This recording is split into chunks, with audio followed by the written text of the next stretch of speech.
भगवान श्री कृष्ण ही इस सृष्टि के पालनहार है। वही इस संसार की शुरुआत थे, वही मध्य और वही अंत होंगे। वीडियो शुरू करने से पहले हम बताना चाहते हैं कि हमारे चैनल पर नए हो तो लाइक शेयर सब्सक्राइब जरूर करें और कमेंट करना ना भूलिए। आइए शुरू करते हैं वीडियो। अपने सबसे खास से धोखा खाने के बाद लोग चाहकर भी किसी पर संपूर्ण प्रतिशत भरोसा नहीं कर पाते। यही सत्य है। मनुष्य का जीवन उसके कर्मों पर चलता है। अन्य को जैसा कर्म होता है वैसा उसका जीवन होता है। भगवान श्री कृष्ण केवल जी कहते हैं कि हमें किसी से भी अंधा प्यार नहीं करना चाहिए। हमारा किसी के प्रति अंधा प्यार हमें कभी भी आगे बढ़ने नहीं देता। अधिक प्रेम भी व्यक्ति को अनुमान, मन की कल्पना है और अनुभव जिंदगी का सबक है। सच्ची खुशी तभी होती है जब आपकी सोच, कथन और कर्म में समानता हो।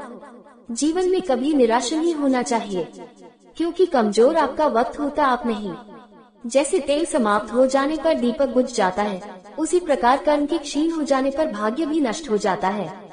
मौन सबसे अच्छा उत्तर है किसी ऐसे व्यक्ति के लिए जो आपके शब्दों को महत्व नहीं देता। मनुष्य जन्म लेता है तो उसके पास सांसें तो होती है, पर कोई नाम नहीं होता। जब मृत्यु होती है तो उसके पास नाम तो होता है, पर सांसें नहीं होती।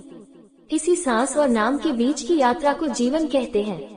न किसी के अभाव में जियो, न किसी के प्रभाव में जियो। ये जिंदगी है, आपके अपने स्वभाव में जियो। किसी के प्रति मन में क्रोध लिए रहने की अपेक्षा उसे तुरंत प्रकट कर देना अधिक अच्छा है। जैसे क्षण भर में जल जाना देर तक सुलगने से अधिक अच्छा है।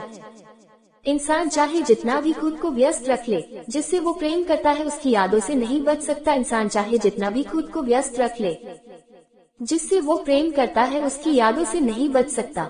हमारी आस्था की परीक्षा तब होती है जब हम जो चाहे वो न मिले और फिर भी हमारे दिल से प्रभु के लिए शुक्रिया ही दया होनी चाहिए। एक मजोरी नहीं, ज्ञान होना चाहिए, अहंकार नहीं।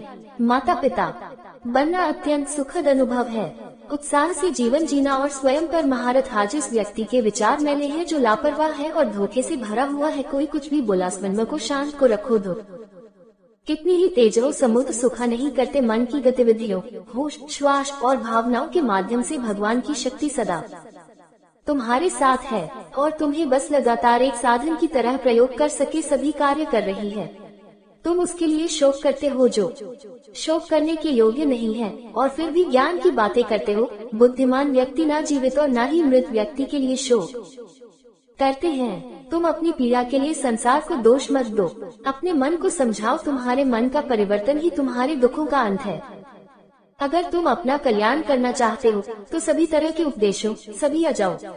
सुख दुख का आना जाना सर्दी गर्मी के आने जाने के जैसा ही है, इसलिए इन्हें सहन करना सीखना ही उचित है। धर्म चाहे जो भी हो, अच्छे इंसान बनो। हिसाब हमारे कर्म का होगा, धर्म का नहीं। तुम्हारा मोहग्रस्त होकर अपने कर्तव्य पथ से हट जाना मूर्खता है, क्योंकि इससे ना तो तुम्हें स्वर्ग की प्राप्ति होगी और न ही तुम्हारी कीर्ति बढ़ेगी। बुरा वक्त आपको जिंदगी के उन सच से सामना करवाता है जिनका आपने अपने अच्छे वक्त में कभी ख्याल भी नहीं किया होता है।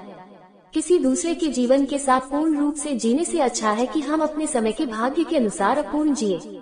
जीवन को भगवान से जोड़ दो, सब भगवान पर छोड़ दो। शांत रहना सही है, पर जब गलत हो तब नहीं। खुशियाँ मन की एक स्थिति है, बाहरी दुनिया से इसका कोई लेना देना नहीं है। जीवन न कल में है न आज में है, जीवन इस पल में है। इस पल का अनुभव ही जीवन है। हम दुनिया से कभी शांति नहीं पा सकते जब तक हम खुद अंदर से शांत ना हो। हमारे जीवन में हमें सबसे ज्यादा परेशान करने वाला सवाल है कि दुविधा में निर्णय कैसे ले।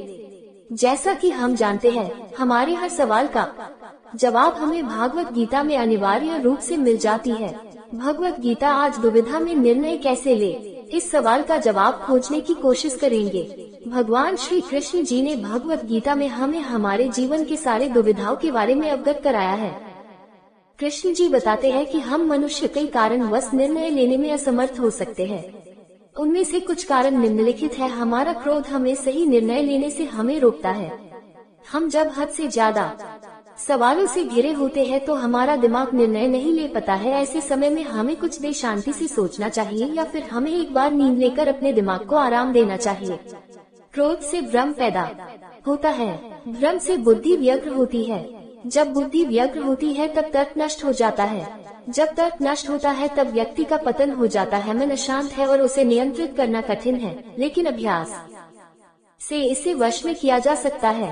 मैं भूत, वर्तमान और भविष्य के सभी प्राणियों को जानता हूँ, लेकिन कोई भी मुझे नहीं जान पाता।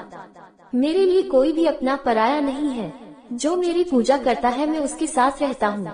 ईश्वर सभी वस्तुओं में है और उन सभी के ऊपर भी। मुझे कोई भी कर्म जकड़ता नहीं है, क्योंकि मुझे कर्म के फल की कोई चिंता नहीं है। बुद्धिमान व्यक्ति ईश्वर के सिवा और किसी पर निर्भर नहीं रहता। जो कर्म प्राकृतिक नहीं है वह हमेशा आपको तनाव देता है। व्यक्ति जो चाहे वह बन सकता है, वह उस इच्छा पर पूरे विश्वास के साथ स्मरण करे। मन बहुत ही चंचल होता है और इसे नियंत्रित करना कठिन है, परंतु अभ्यास से इसे वश में किया जा सकता है। जो मन को रोक नहीं पाते उनके लिए उनका मन दुश्मन के समान है। आपको यह अवश्य बताए और एक बार राधे राधे अवश्य बोले।